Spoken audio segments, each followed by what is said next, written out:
Okay, so this is episode 2 of this tentatively titled Vernon Hills Country Club. So I did a little bit of work offline before starting this episode. In the first episode, we came up with a tentative back nine routing. So offline, I routed the rest of the front nine, and I also put in a possible routing for a couple of creeks that will come into play on hole 18 and also on a couple of holes on the front nine. Um, so we're just about ready to start building a golf hole or two. So I'm going to start. You don't have to start on number one. I mapped out a couple ideas on one, played with the sculpting a little bit. I'm going to let that kind of I'm just going to kind of put that on the back burner and kind of let it simmer in my mind a little bit. I'm going to start with a hole where I feel like I have a better idea of what I want to do already. And that hole is number 9. It's a long uphill par 5. So, under most conditions, probably not reachable in 2 shots. So, I'm going to start working on that one because I feel like I have a good idea of what I want to do with it already. And if there's a long, awkward pause, it's probably because I'm looking at my notes.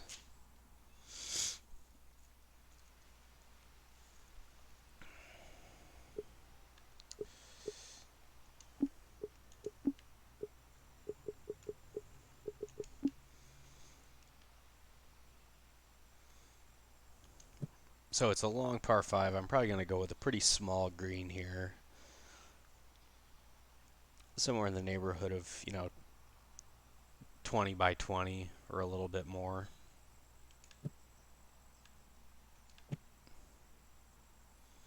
And you can see it's more or less going to follow the sweep of the land here. I'm imagining it'll slope pretty sharply right to left, and there's sort of this drop off where, if you really miss left, you might be down on the first tee.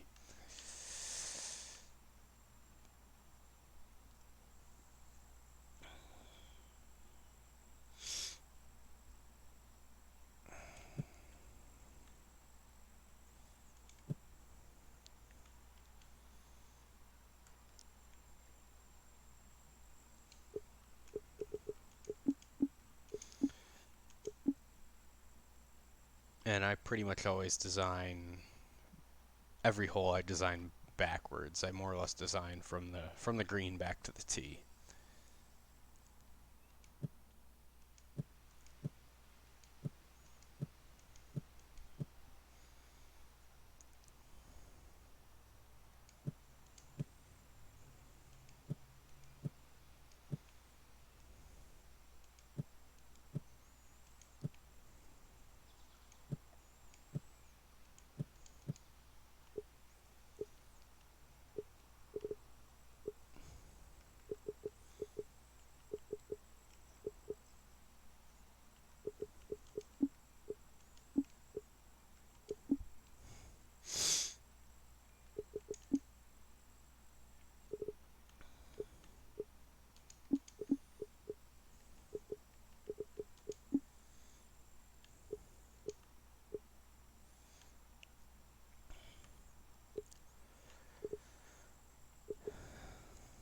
Okay, so obviously we're going to play with the contours a bit at some point.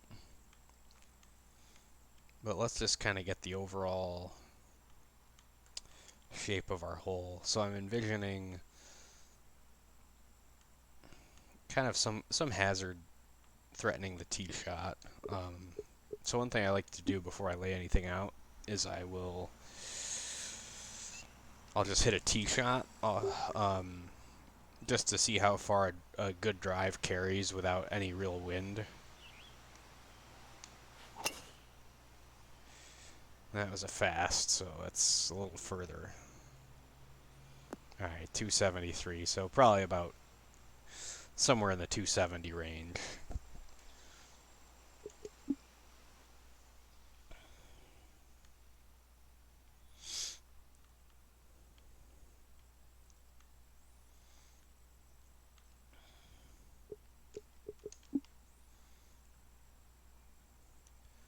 That's 265. So I'm kind of envisioning some kind of central bunker complex here. Um, and then the fairway will kind of split, like there's a little patch of fairway out this way, and then there's also like a little narrow one here if you want to cut some distance off the hole.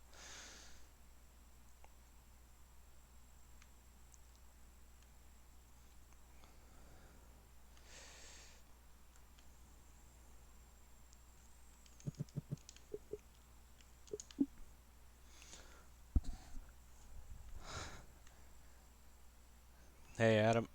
Yep, so I'm starting off with number 9 here. And I'd say this one is probably going to be is pretty closely inspired by uh, 9 at Somerset. So it's definitely going to have that sort of great hazard motif going on. Yep, indeed. I might actually have 2 great hazards. So we'll have one that maybe reaches sort of like halfway across the fairway, threatening the drive, and then we'll have one that's you got to think about on the second shot if you miss it. So,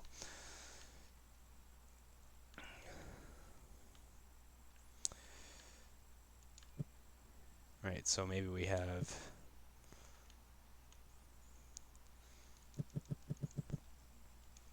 something like this. There's like the right fairway, and then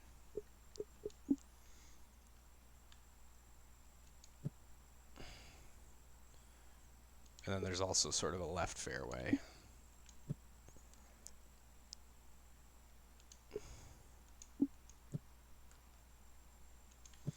Okay, so you got probably a couple bunkers. I'll have like a ridge kind of extend down this way. So it'll be kind of like a principal's nose, but it won't be surrounded. It won't be surrounded with fairway completely. So it'll be sort of like a split fairway. Probably like that.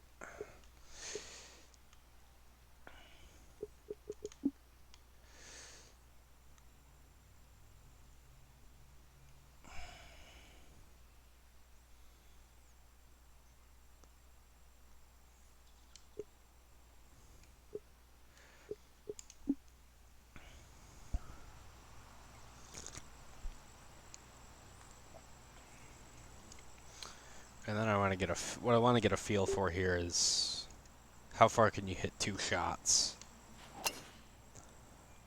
I know I don't have any fairway down. I could throw down a patch of fairway, but suppose you miss the fairway. How much distance are you covering in 2 shots?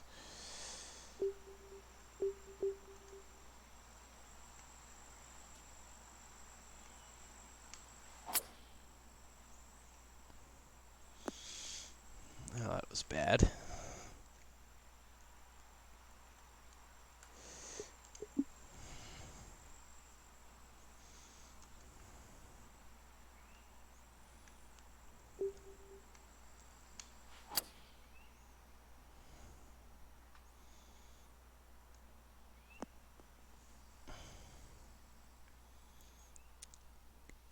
Alright, so get about 60 in. So,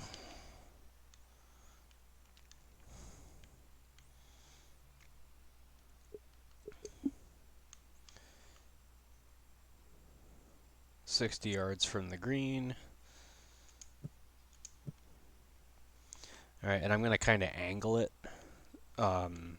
So maybe if you go right of this little central hazard here, that gives you a better angle for the second shot. And it kind of makes sense with the land. Right, if you have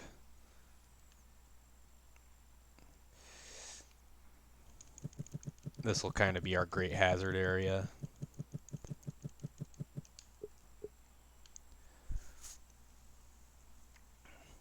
And it'll be like kind of like some of the holes at Baltimore, Adam, where you've got like, a few bunkers and there's a bunch of like, little dolomite mounds. That's kind of the style I'm picturing for the Great Hazard area, not necessarily like Hell's Half Acre.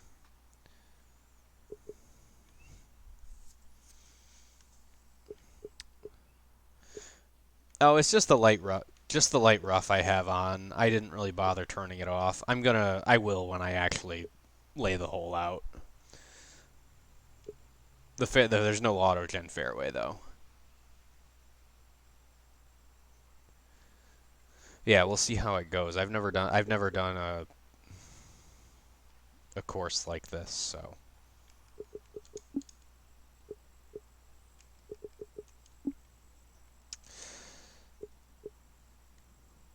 we shall see.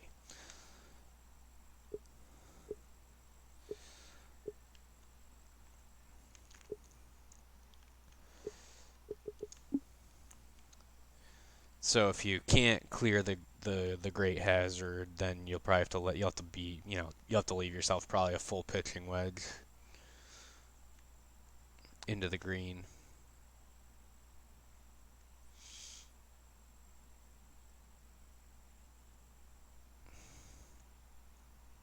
Okay. So we'll have a few bunkers around the green. So I think I want to have one that's, so basically if you want to get at the back right pin, you want to be over here. Um, so we'll have one bunker kind of jutting in over here.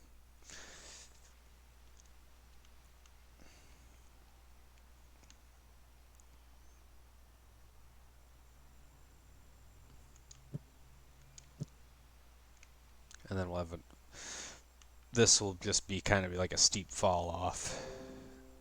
And so kind of the Great Hazard's just going to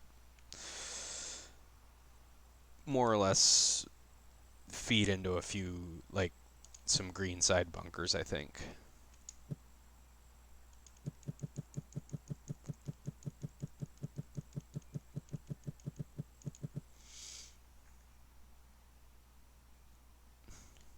No, I've never played. I don't think I've ever played a Tillinghast course.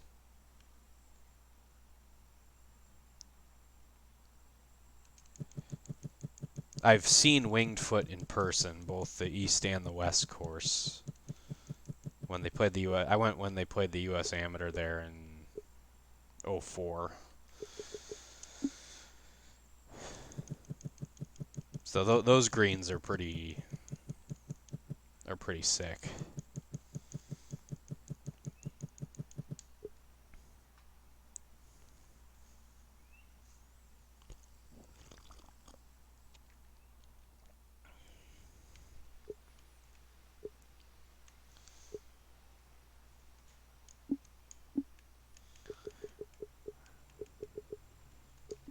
Yeah, I know Eric has played Philly Cricket Club.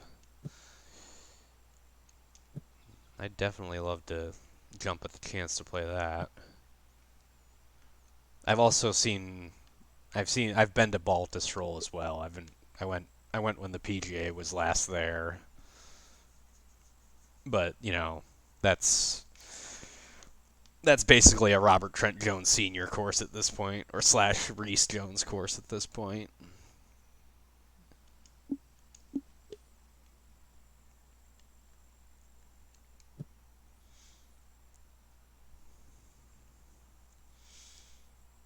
Okay, so I gotta remind myself to make this green fairly difficult.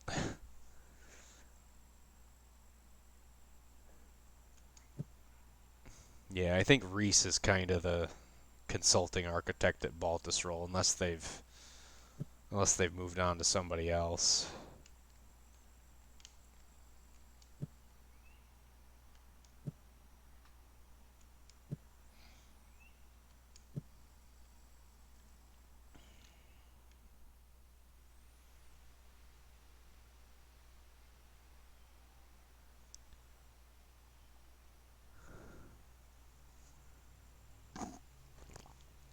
Oh, Balti?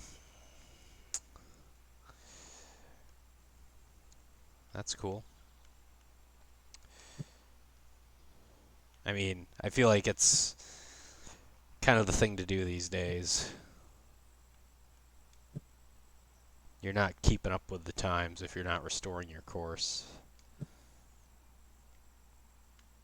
Okay, so I'm not just randomly flattening this. I do want to have a pretty severe slope feeding down to the left here. And we're also going to, I'm using the flatten tool here to lower the land that's going to become this bunker here. And I'm going to try something I've never done before.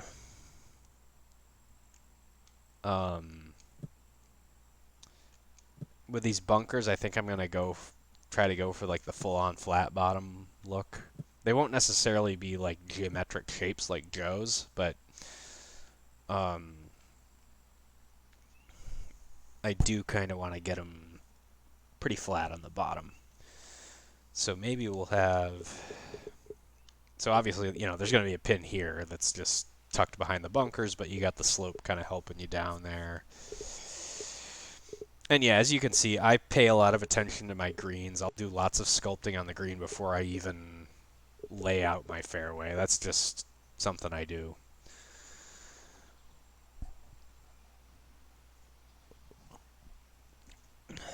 Yeah, thanks, Wes. Yeah, I've managed to match my result from last year, which is good. I feel blessed to have been in Group F with you because that means that I can't see you again until the finals at the earliest. I mean, not that I expect to be there, but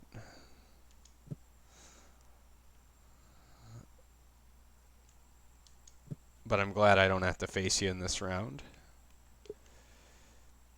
because I already took my beating in the group stage.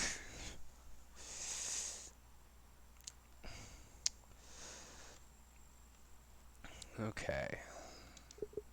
So getting the right side of this green right is going to be kind of tricky. We're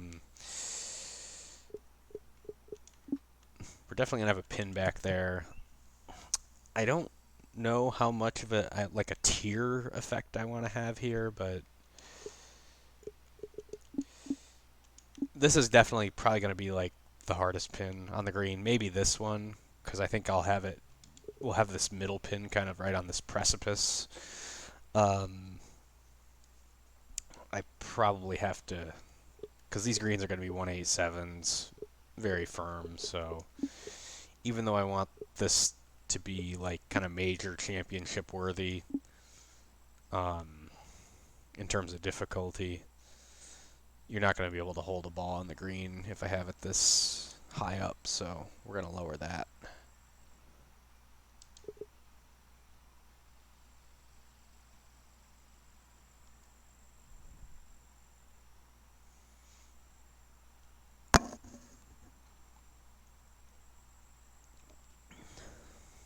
Yeah, that was kind of my thinking about Saxondale. I mean, but I felt the same way about St. Cyrus when I designed that for the CC contest and it won. So there you go.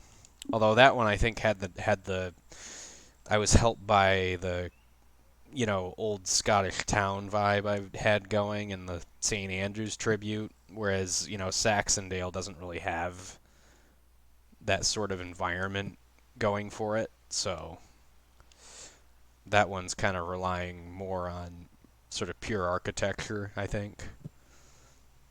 Although I am happy with how I did with the planting and everything, so.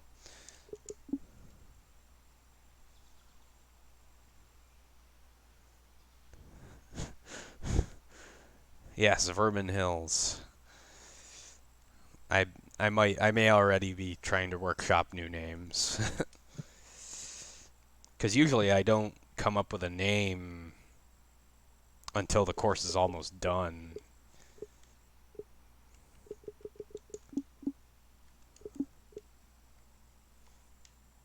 Okay, so we're going to have a pin here. I do want to probably have room for sort of a front middle-ish pin here, although this looks a little severe. Although it probably has to be that way.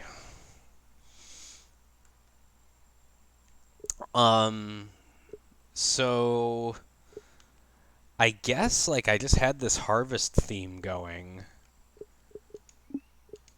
and I went to college in upstate New York, and we would play a lot of golf at Turning Stone Casino.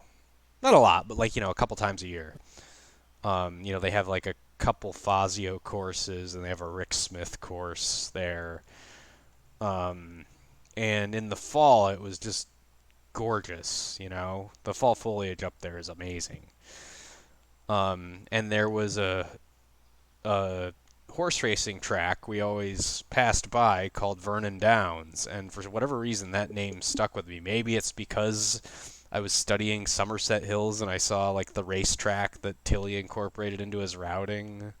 So maybe I had racing on the mind, and so that's where the Vernon came from.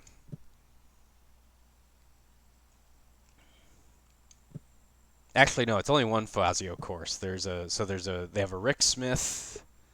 Oh, I'm using the raised tool. I meant to use the flatten. They have a Rick Smith, a Fazio, and RTJ Junior course. I've never played the Fazio one. I loved the Rick Smith course. I absolutely hated the RTJ Junior course. I played that on a weekday in a foursome, and I waited on 0 shots, and it took me 6 hours to play the round. I was looking for golf balls on every goddamn hole.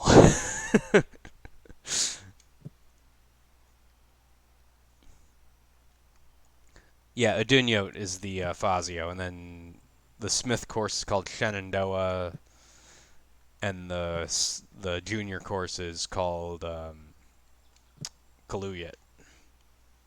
That's probably the hardest course I've ever played, at least for my game.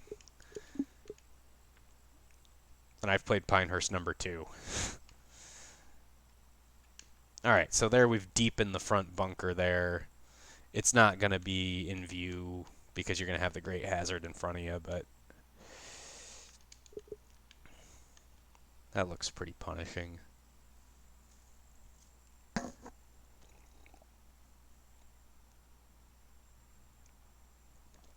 I think he means Atlantic Golf Club in, I think that's on Long Island, right, Thomas?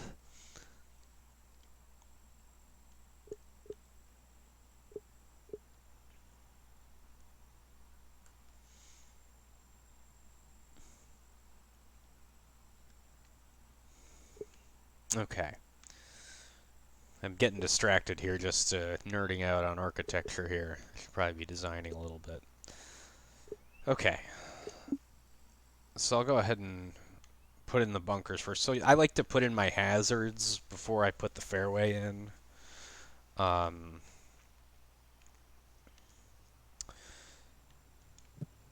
just because, I don't know, it's just kind of the way I think. Um, it's almost like designing in negative space.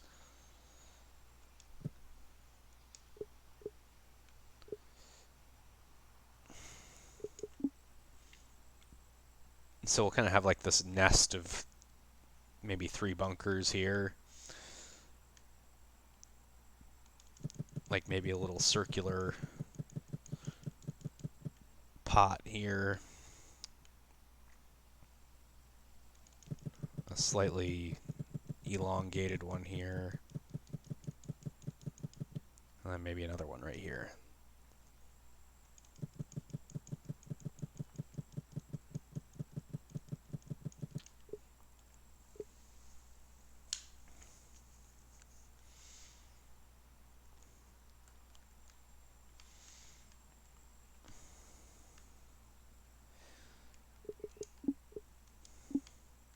Alright, and then I'm just going to make a few little adjustments to the land.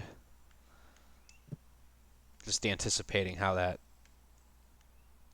this is going to look from the tee.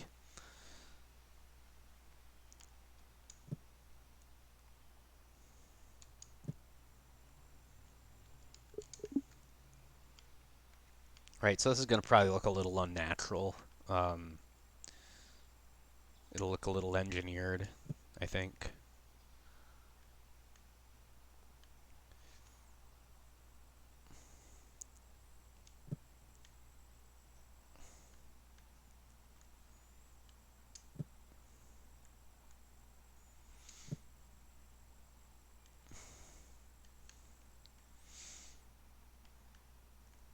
Any course that has national in the name, I'm always suspicious.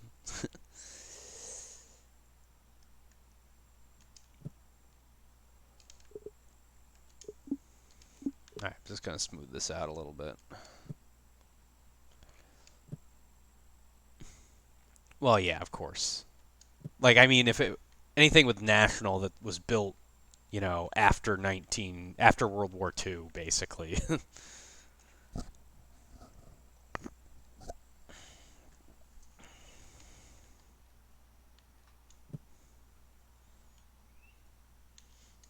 Now, Adam knows about our favorite national, Westminster.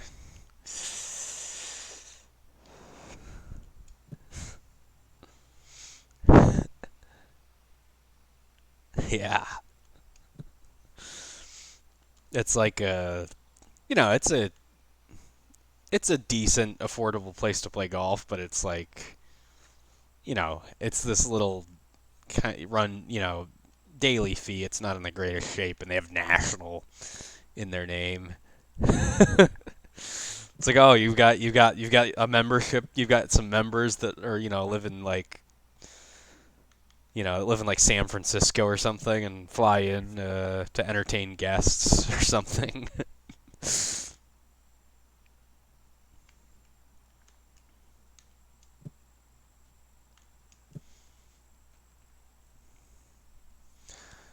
Okay. So I think I'm gonna try something a little different here and try the something akin to the Joe Golfer G method here, where I'm gonna try and make some flat bottom bunker here. So I'm gonna sculpt the land first, and then we'll put the sand in.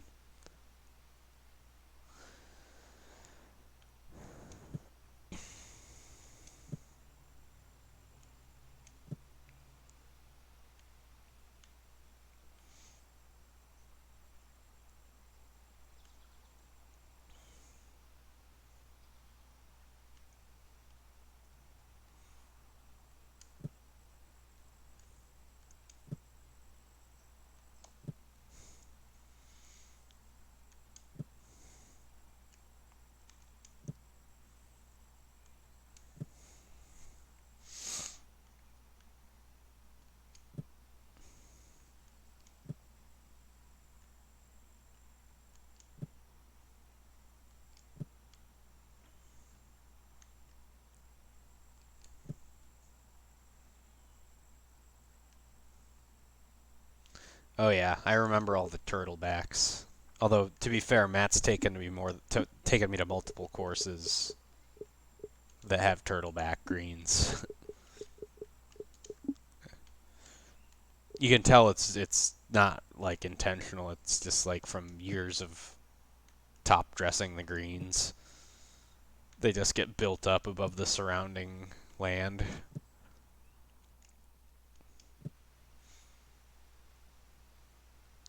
Yeah, yeah. All the courses in the area I played with Fritz. Because my parents live down in North Carolina, so when I drive down there, if Matt's around, I'll spend the night on his couch and we'll try and get a round or two in.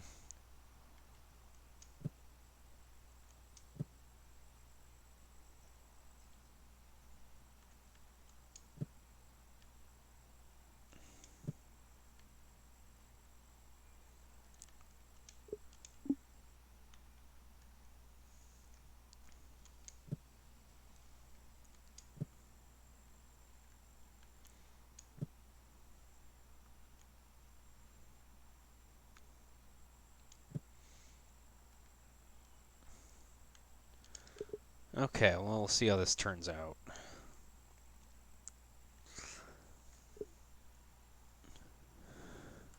I've thought about going to Lulu for sure. Philly's about an hour and change. Obviously, it depends on where I'm going. Like Like if I go to the Wells Fargo Center, that's about like an hour and 15 minutes, I think. Assuming the traffic on the turnpike's not too bad.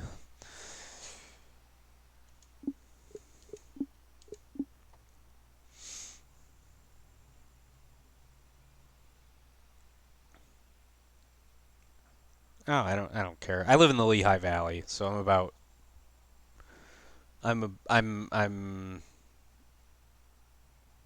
about like 20 minutes east of Allentown.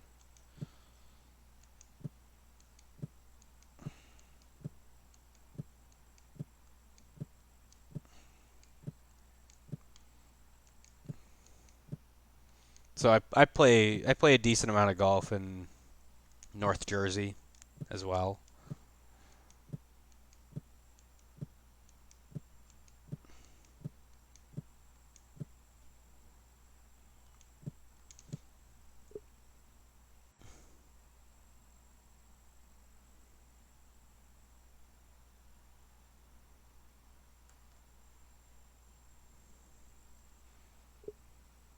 Okay, that's not what I wanted to do. Why are these paths so big?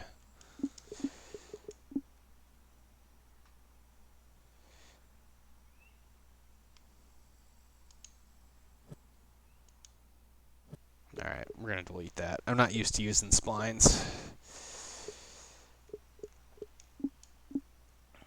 I think I got to use a sharper edge here on the edges of the bunkers.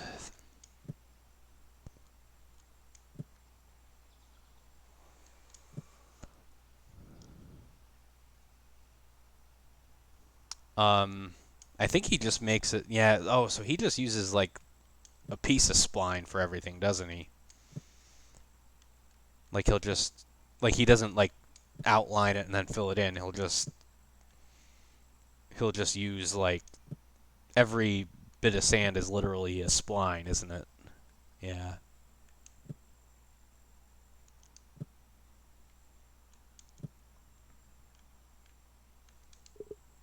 Let's give that a shot. Admittedly, I've never done bunkers like this, so I mean, I think with almost every course I do, I tend to change up the bunker style a little bit. It all depends on the aesthetic I'm going for.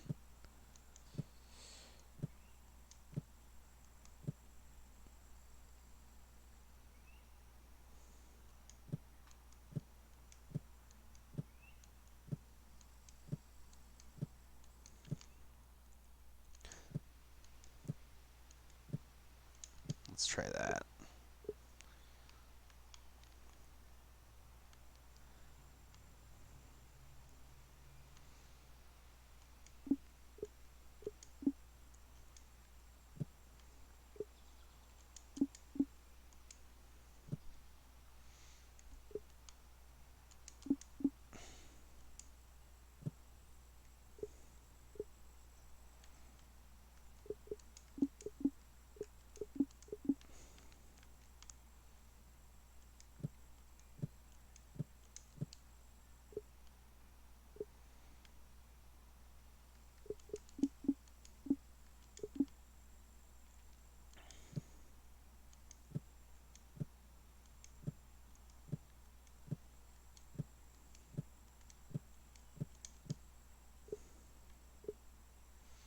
Yeah, it looks pretty good.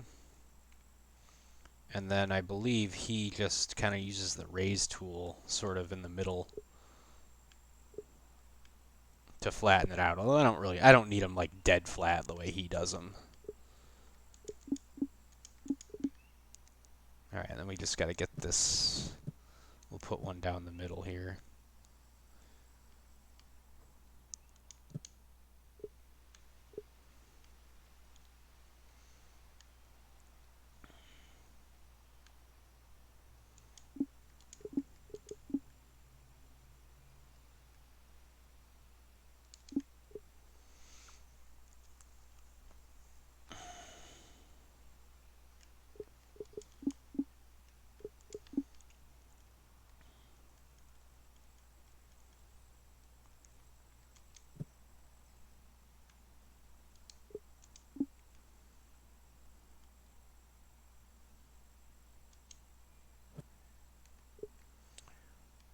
Now what I'm not sure about is, yeah, when you flatten the splines, does it, yeah, it does, it sinks them basically just like, it sinks it about a foot just like it does with the brushes.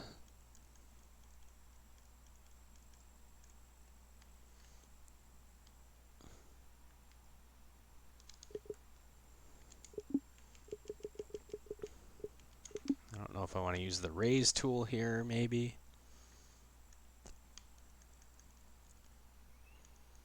Just to kind of get it sort of flat.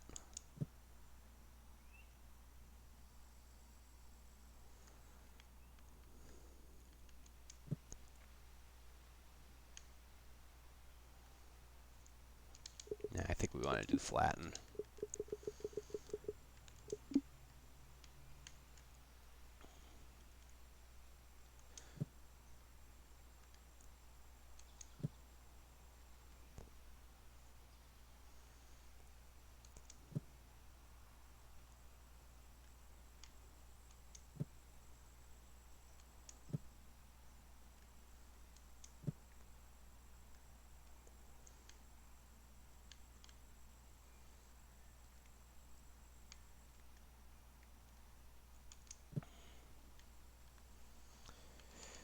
All right, that doesn't look very good, but we still got to do a little massaging still.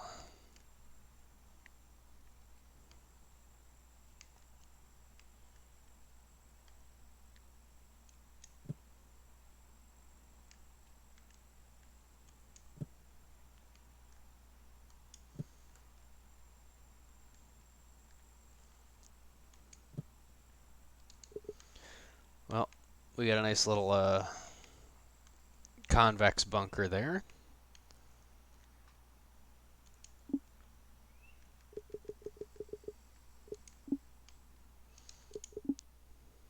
That's all right. We just got to lower it a little bit.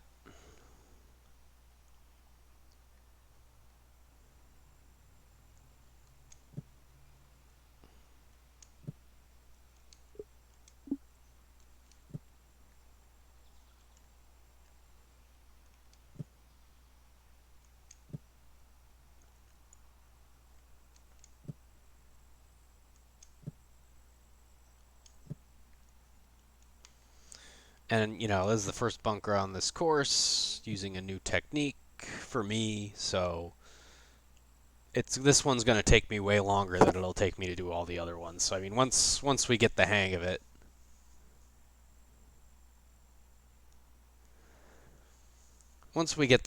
we'll, you know, the rest of the bunkers will go a lot faster.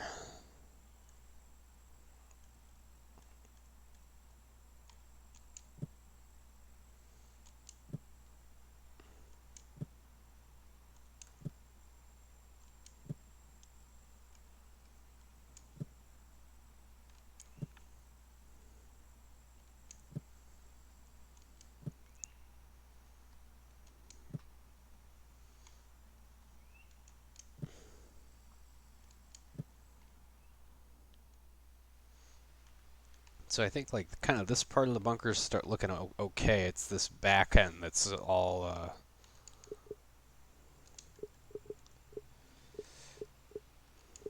weird and humpy looking. So I'm gonna try throwing down a bunker brush and see what happens. See if it, there, yeah, that goes down a little bit.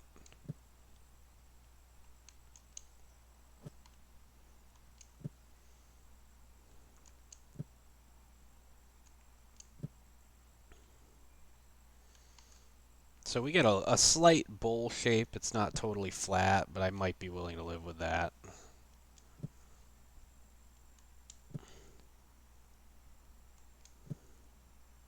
No, we don't want that though. We gotta make this smaller.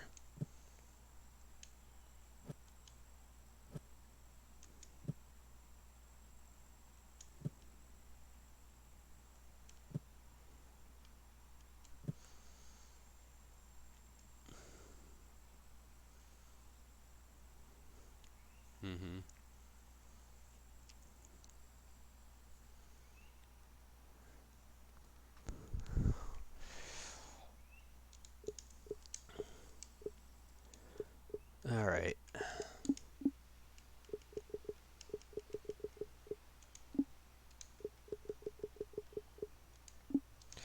still think I need to play around with the flatten brush here.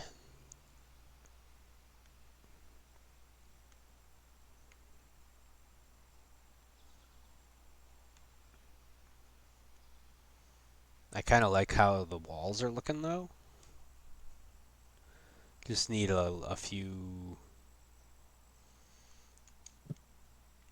probably a few tweaks with the raise tool, but that looks like it's pretty much there, I think.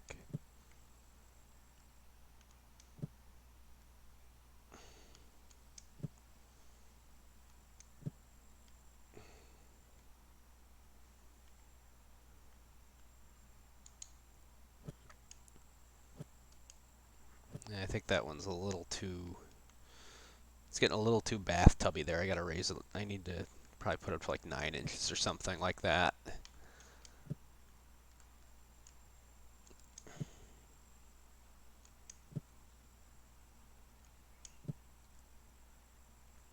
Okay, that's looking a lot more promising. Again, like I don't need it dead flat, but I just want it mostly flat with the grass walls.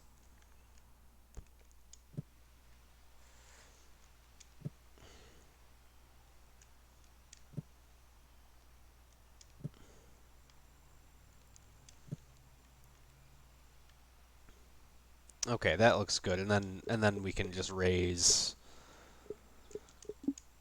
the outer edge here to so the sand isn't above the level of the surrounding land.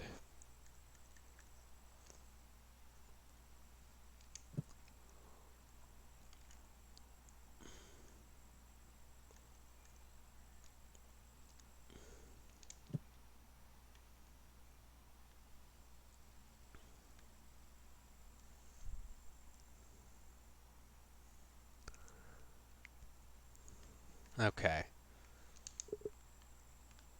So I think that looks okay.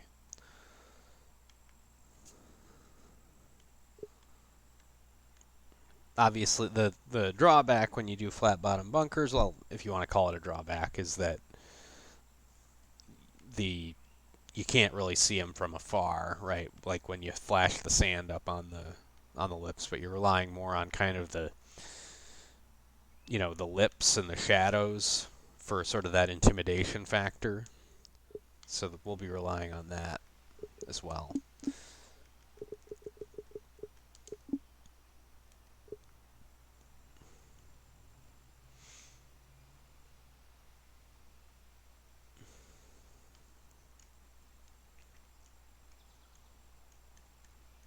All right, so we'll just do flatten down about 5 inches.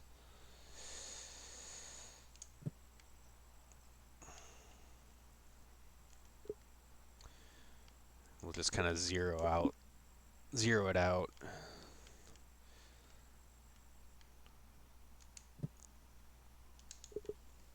Okay, and we'll just use little pieces with the spline tool.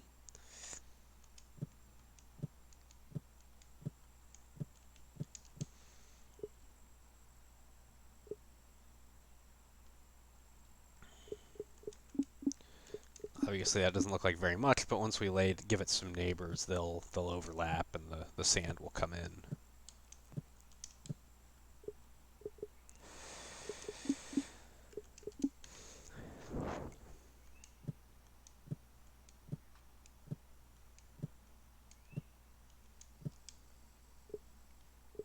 Okay.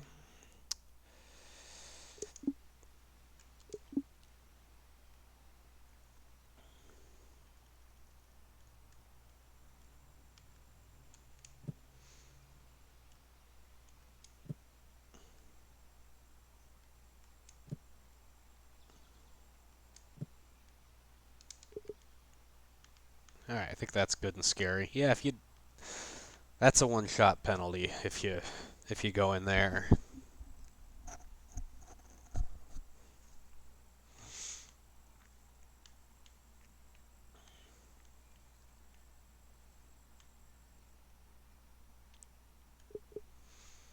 Okay, so let's get this one done. So I think realistically by the end of this episode we'll do a few of the bunkers, maybe start doing some sculpting with the Great Hazard area there.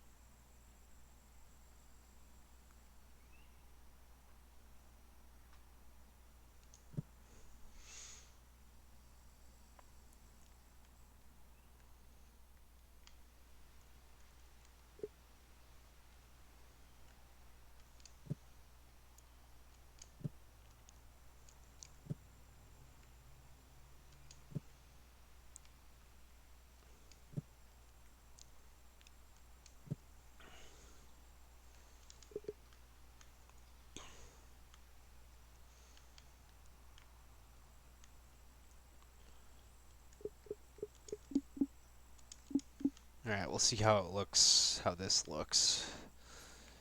I don't want to get too close to it with the spline. Just because when you get too close to these abrupt changes, you can see how it starts to get kind of rumpled. And that won't flatten out.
And again, so I just kind of am developing this. I developed this bunker method here. I'm just kind of developing it on the fly based on what I've seen other people do and what I've done on other courses.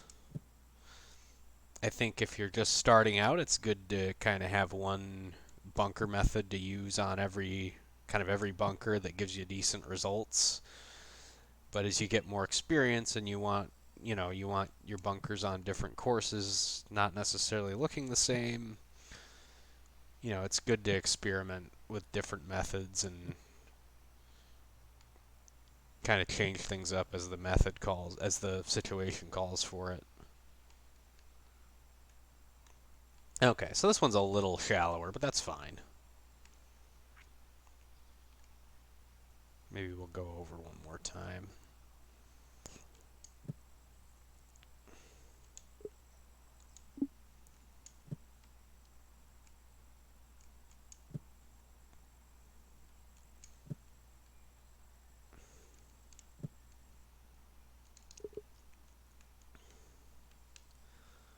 Okay, so I think that's old, a pretty old school looking. Yeah, I like how it looks too. I thought it might have been a little more trial and error, but I think these look decent.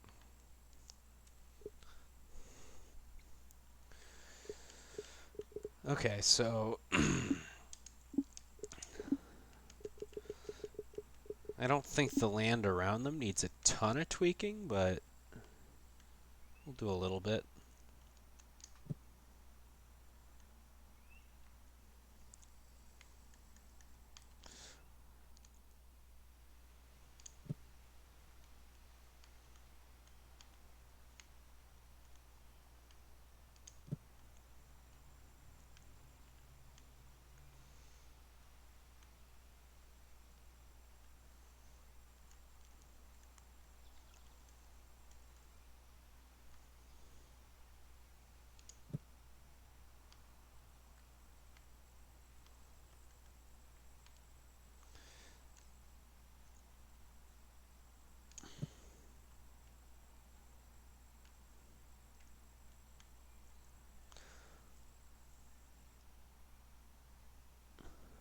Okay, so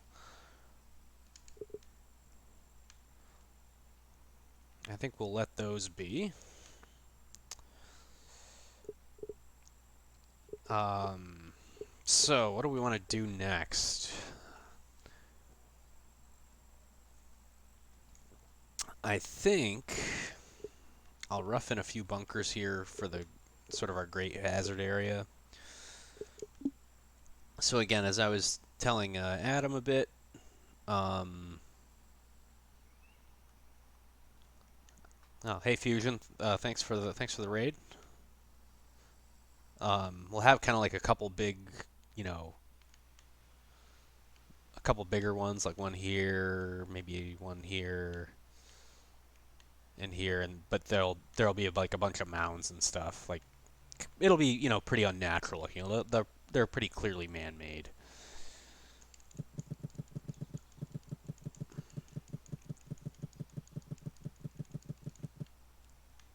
So I'll have like a big bunker there.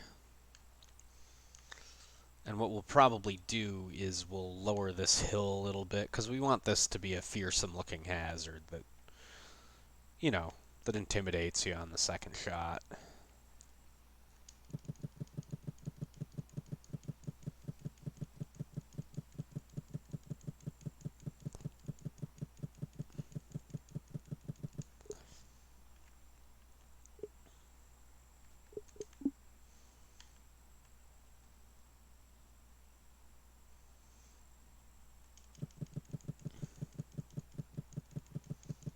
And we'll have kind of like a longer sort of trench looking thing here.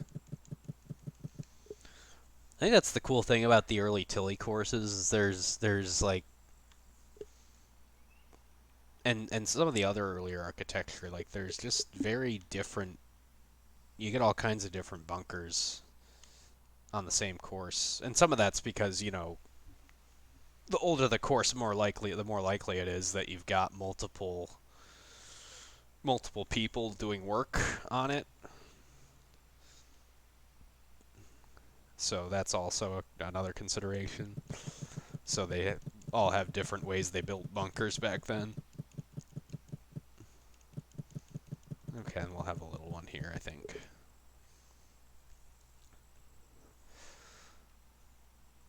Okay.